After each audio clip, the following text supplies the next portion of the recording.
Training isn't a cost, it's an investment. Training is not a cost. It is an investment in your business. Training your team, developing your team is an investment. And it plays out in your revenue. It plays out in your profitability. It plays out in your brand. It plays out in your operational efficiency. It plays out in your culture. It plays out in your structure. The quality of your team is the quality of your business. The quality of your team is the quality of your business. Your team can either be an asset to you or a liability to you. Now, the reason why a lot of business owners see training as an expense and they don't want to invest in it is because they haven't really understood the impact or they haven't been training properly. So let's take product knowledge, for example. If you go to some organizations and you ask salespeople about certain products, they are struggling with it. Your team does not know about your products. They don't even know the prices of your products. They don't know the difference between your products. They cannot market your products if you wake them up from sleep.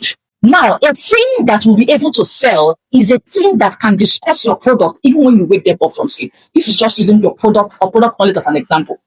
When it comes to product knowledge, your goal as a business owner is that your team should be able to wrap your product, talk about your products, the various types, the various sizes, the features, the benefits, the industry trends, why yours is better, why your service is better. They must be able to understand the nitty-gritty of your products. Then they should be able to know how to sell. They should understand upselling. They should understand cross-selling. They should know how to do persuasive marketing or persuasive selling. These are the things that you're supposed to teach them.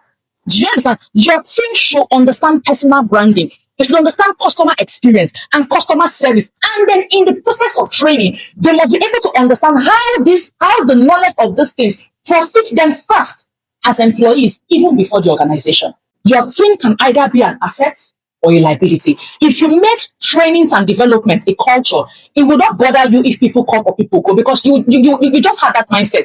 Other come, other go, the throne remains. Do you understand? So when people come or people go, have a culture of trainings. Have a culture of trainings.